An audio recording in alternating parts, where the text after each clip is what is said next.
Welcome students, आपका मेरे channel science classes by doctor Kumkum Saxena में बहुत स्वागत है। और हम चल रहे हैं इस समय 9th क्लास के चैप्टर 6 पादप ऊतकों की रचनाएं। और पादप ऊतकों में से भी जो परमानेंट ऊतक हैं, स्थायी ऊतक जिनको बोला जाता है, उनकी रचना के बारे में हमें आगे पढ़ना है, देखना है। मेरे चैनल को बच्चों अगर आपने सब्सक्राइब ना किया हो तो बेटा सब्सक्राइब करना ना भूलें और मेरे चैनल को देखते रहें, क्योंकि ये चैनल जो है आपको बिल्कुल फ्री कॉस्ट का है। केवल आपको दूर बैठ के इसको पढ़ना है। तो आज हम बताएंगे आपको स्थायी ऊतक के बारे में। जो इसमें स्थायी ऊतक में पहला है वो है सिंपल टिश्यू या सरल ऊतक। कॉम्प्लेक्स भी होते हैं, सरल भी ऊतक होते हैं। जो एक ही प्रकार की कोशिकाओं के द्वारा निर्मित होमोजीनियस सेल्स होते हैं, उन्हें हम क्या बोलते हैं? उन्हें हम सिंपल या सरल ऊतक कहते हैं। सरल ऊतक के भी कई प्रकार हैं, जिसमें से पहला है पैरेन्काइमा। पैरेन्काइमा के इसमें बना हुआ है, आप देख लीजिए।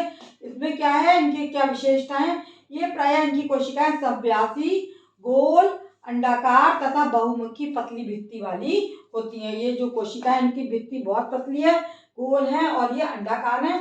अंतरकोशीय अवकाश बहुत अधिक मात्रा में, ये जो जगह जगह छूटी हुई है, ये कहलाता है अंतरकोशीय अवकाश। इनमें बहुत ज्यादा मात्रा में होता है, नीचे भी बना है, ऊपर भी बना हुआ है ना। तो अंतरकोशीय अवकाश, जो दो कोशिकाओं के बीच अवकाश होता है, उसको बोलते हैं अंतरकोशीय अवकाश। कोशिका भित्ति पतली और सेलुलोज की बनी होती है।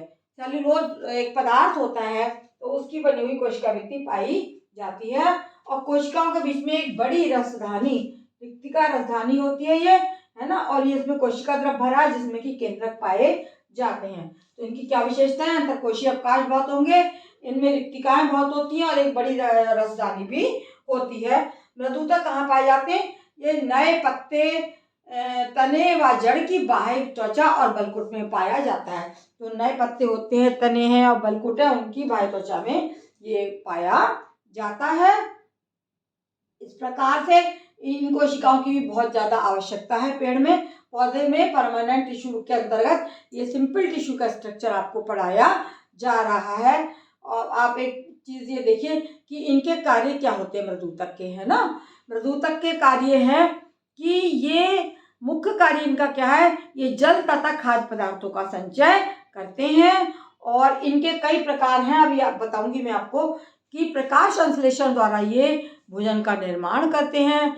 और जलीय पौधों में ये श्वसन में भी सहायक होते हैं। नागफनी तथा घी क्वाट में जब श्लेष्मा एकत्रित रहता है तो ये ऊतक वहां उसमें मौजूद होते हैं।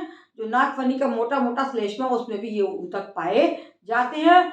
और सेकेंडरी ग्रोथ जब होती है पौधे के अंतर्गत, तब ये जो घाव हो जाते हैं उनको भरने का कार्य भी मृदुतक करता है। और मृदुतक जल एवं खाद्य पदार्थों के अनुप्रस्थ स्थानांतरण में सहायता प्रदान करते हैं। जल और खाद्य पदार्थों को पहुंचाने में भी ये ऊतक बहुत काम आता है।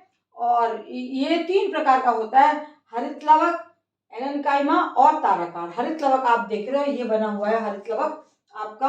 क्लोरोप्लास्ट जो है ये हरित लवक है, जो काहे में काम आता है? ये हमारा प्रकाश संश्लेषण में पौधे का सहायता देता है। इसमें जो हरे कण पाए जाते हैं, जिन्हें हम क्लोरोफिल या क्लोरोफिल कहते हैं ना, क्लोरोफिल या क्लोरोप्लास्ट पाया जाता है। क्लोरोफिल नाम का एक पिगमेंट होता है, जिसकी सहायता से ये क्या करते हैं? ये वायु की कार्बन डाइऑक्साइड लेके और सूर्य के प्रकाश में भोजन का निर्माण ये करते हैं। दूसरा प्रकार है एरेन्काइमा या वायुतक। एरेन्काइमा आपको यहाँ पे बना हुआ है। एरेन्काइमा का कार्य अभी आपको बताया कि इनमें जैसे वायुतक है, इनमें बीच बीच में अवकाश होते हैं, जिससे कि ये एरेन्काइमा बना है। जो इनका कार्य क्या है? इनमें अंतरकोशीय स्थान बहुत होता है, जिसमें कि वायु भर जाती है। ये कहलाता है आपका एरेन्काइमा। एरेन्काइमा मृदुतक कोशिकाओं के अंतरकोशीय स्थान बढ़ जाते हैं, तो ये ऊतक में वायु कोष्ठ बना लेते हैं। जब अंतरकोशीय अवकाश बढ़ जाएंगे तो ये ऊतक में क्या करते हैं? ये वायु प्रकोष्ठ बना लेते हैं तथा संजी ऊतक जो कैसा हो जाता है? स्पंजी हो जाता है। बहुत स्पंजी ऊतक का प्रकार हो जाता है, जो अधिकतर काय में पाया जाता है? जलीय पौधों में श्वसन में ये सहायता देते हैं।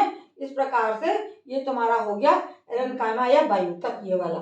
तीसरा है तारकाय, जैसे आपको शेप दिखाई दे रही है, ये तारे की आकृति के होते हैं और इनका काम क्या है, इनमें लंबे लंबे प्रवर्ध पाए जाते हैं, लंबे लंबे प्रवर्ध इसमें निकले हुए हैं और ये कोशिकाओं में लंबे प्रवर्ध होने के कारण आकृति में कैसे दिखाई देते हैं, ये एक जैसे स्टार बना हुआ होता है, ठीक स्टार की तरह ये आपको नजर आएगा, तारे की तरह दिखाई देते हैं।